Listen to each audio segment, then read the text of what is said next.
And welcome back to my channel, and I wanted to talk about the playoff and wild card races. So let's go ahead and look at that.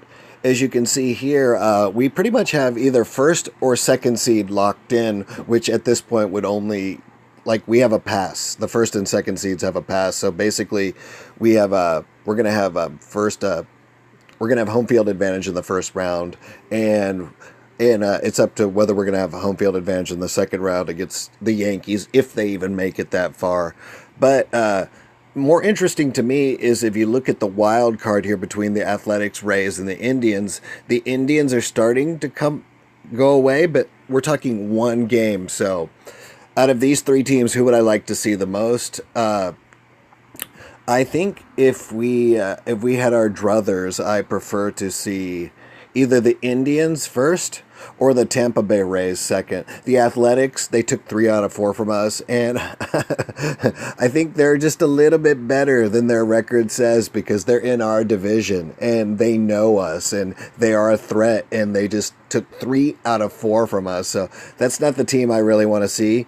I'd rather see the Yankees or the Twins. The Athletics are not to be messed with. That's the one team. That's kind of the sleeper team. The Twins, also a great team. More interesting to me is the National League race. As you can see here, the Dodgers, Braves, and Cardinals working on locking things up. Not the Cardinals yet. There's a really, really tight gap when you look here between the Cardinals, Nationals, Cubs, and Brewers. Oh, they did finally update it because the Cubs just lost. So the Nationals are a game and a half up in the first seed in the wild card. The Cubs and the Brewers. Out of all of these teams, the one team that I would not be upset about losing to in the World Series would be the Brewers. Of course, I would be upset losing a World Series.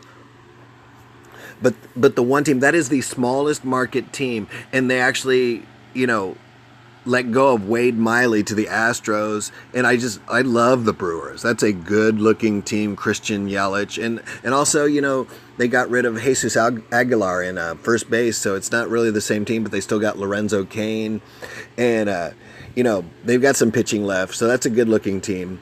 I'm not a fan of what the Cubs have done this year. They have turned it around in the last few games. So we'll see, but this is a really tight race when it's going between the Cardinals, the Nationals, the Cubs, and the Brewers. Tomorrow, the Nationals and the Cardinals do play each other. I believe the pitching matchup is Adam Wainwright versus Max Scherzer. So that might be another Nationals win. So anyway, a lot to be seen here. It doesn't come into play for us until the World Series, if we make it that far, which, of course, if you guys know my predictions, I do think we're going to make it that far. Anyway, that's my video. Hopefully you guys liked it. And if you did, please like, share, and subscribe. And I will see you guys next time.